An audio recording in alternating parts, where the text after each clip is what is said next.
అదే RTV app వార్తల్ని క్షణాల్లో చదివే అవకాశం ఉంటుంది. ఒక న్యూస్ పేపర్, ఒక టెలివిజన్ ఛానల్ మీ చేతుల్లో ఎప్పుడూ ఉంటాయి.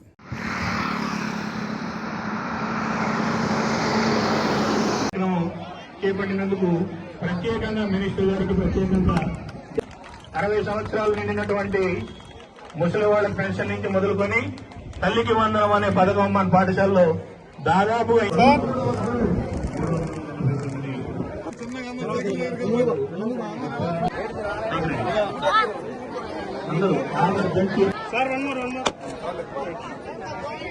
బుక్స్ ఇచ్చారు. బ్యాగులు ఎలా ఉంది? క్వాలిటీ ఉందా?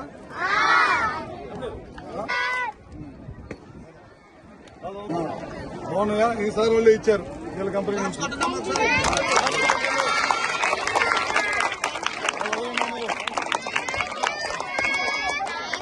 లేదు, మన ప్రభుత్వం అధికారంలోకి వచ్చిన తర్వాత ఒకరున్నా, ఇద్దరున్నా, ముగ్గురున్నా, ఇంట్లో నలుగురున్నా పిల్లలందరూ కూడా తల్లికి వందనం ఇవ్వాలనే దానికోసం అందరూ కూడా ఇచ్చేస్తున్నాం. ఖచ్చితంగా అందరూ కూడా ఇది రావాలి. అవి టీచర్స్ కానీ మీరు చూసుకోండి, ఎవరికైతే రావట్లేదు తల్లిదండ్రులకి ఇమీడియట్ గా చెప్పేసి కాలువలన్నీ కూడా శుభ్రం చేపించేసాం. మేజర్లు, మైనర్లు కూడా ఈసారి మైనర్లకు కూడా డబ్బులు తెచ్చాం. ఎక్కడన్నా కాలువ బాగలేకపోతే అవసరమైతే మళ్ళీ మిషన్ పంపిస్తాను, చేపించండి. కాలువలో నీళ్లు అందలేదు, పూడికి పడింది, కాలువలో నీళ్లు సాగట్లేదు అనే మాట రాకూడదు ఈసారి. పోయినసారి కొన్ని కాలువలు కావాలంటే చేపించాం మనం. అవసరమైతే మిషన్ నేను ఇస్తాను, డీజిల్ మీరు పెట్టుకోండి. ఎక్కడన్నా కాలువలు గవర్నమెంట్ లో శాంక్షన్ అయ్యి ఇంకా ఉన్నాయి అనుకుంటే, నీళ్లు సాగట్లేదు అనుకుంటే వెంబడే నాకు ఫోన్ చేయండి, మన వాళ్ళకి చెప్పండి, మిషన్ పంపిస్తాను, ఇమీడియట్ కాలువ రిపేర్ చేయండి.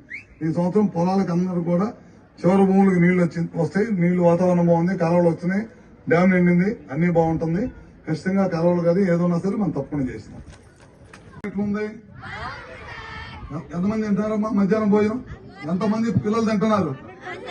100% తింటున్నారు.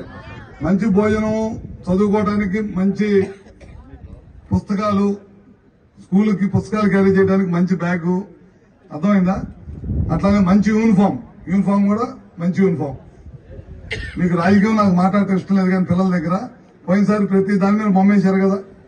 ఈ పిల్లలకి బొమ్మలు ఉండకూడదు, పార్టీ ఉండకూడదు అనే దానికోసమే లోకేష్ గారు ప్రత్యేకమైన శ్రద్ధ తీసుకుని ఈ కార్యక్రమం చేశారు.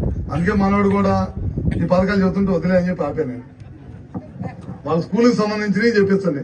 మన వాళ్ళు ఇందాక మాట్లాడుతూ అడిగారు, స్కూల్ ఇన్కంప్లీట్ ఉందని, అది కూడా కట్టమన్నారు. తప్పకుండా అది కూడా తొందరలోనే ప్రభుత్వం దృష్టికి వచ్చి తీసుకెళ్లి తప్పకుండా అవి కూడా చేపిస్తాం. చాలా చాట్లు ఉన్నాయి ఇట్లాంటి, అన్ని కూడా చేపిస్తాము. ఇప్పుడు తల్లికి వందనం ఈ అందరికి పడుతున్నాయి కదమ్మా. ఎక్కడన్నా పడని కేసులు ఏమైనా ఉన్నాయా మన ఊర్లో? 7-8 మంది ఉన్నాయి. ఏమంటే మీ స్కూల్ టీచర్ తెలిసింది కానీ మీరు అందరూ కూడా చూసుకోండి. అదేవిధంగా ఇవాళ రఘురామ్ గారు వైస్ ప్రెసిడెంట్ గారు, వీళ్ళు అర్థమైందా? వీళ్ళు మనకి ఇవాళ 349 మంది పిల్లలకి సైకిల్ ఇచ్చారు. ఒక్కో సైకిల్ 4,500 నుంచి 5,000 ఉంటుంది. వీళ్ళని అడిగాను అన్నమాట, వీళ్ళ కంపెనీ నుంచి మన రాష్ట్రానికి కరెంటు సప్లై చేస్తారు వీళ్ళు మన ప్రభుత్వానికి. వీళ్ళని అడిగాను, మా దగ్గర గ్రామీణ ప్రాంతాల్లో హై స్కూల్లో పిల్లలు చదువుకుంటా ఉన్నారు, ప్రభుత్వం చేసేది ప్రభుత్వం చేస్తుంది, ఏది మంచి బట్టలు, ఇందాక అనుకున్నట్టు పుస్తకాలు, యూనిఫాము, చదువుకోవడానికి 13,000 రూపాయల డబ్బులు ఇవన్నీ వేస్తుంది. కానీ వాళ్ళ ఇంటి దగ్గర నుంచి ఇక్కడ రావాలంటే నడిచి రావటం, లేకపోతే బస్సులో రావటం, లేకపోతే కొమ్మాలపాడు నుంచి ఇక్కడ 2 కిలోమీటర్లు రావటం. కిలోమీటర్ ఉంటుందా? 1.5 కిలోమీటర్ ఉంటుంది రావటం. ఇట్లా అన్ని జరుగుతున్నాయి. మీరు కొద్దిగా సైకిల్ ఇవ్వాలంటే నేను ఇస్తానని చెప్పి ఒకేసారి 1000 సైకిల్ ఇచ్చారు. 50 లక్షల రూపాయలతో సైకిల్ కొనిపెట్టారు మన ప్రాంతానికి. వాళ్ళందరూ కూడా పేరు పేరున వాళ్ళ కంపెనీకి కానీ, వైస్ ప్రెసిడెంట్ గారు రఘురామ్ గారికి కానీ పేరు పేరున మా నియోజకవర్గ ప్రజల తరఫున ధన్యవాదాలు తెలియజేస్తా ఉన్నాను. ఇట్లా మన కాన్స్టిట్యున్సీలో ప్రభుత్వ స్కూల్లో చదువుకున్న 6 నుంచి 10వ తరగతి చదువుకున్న వారికి 10,000 మంది ఉన్నారు పిల్లలు.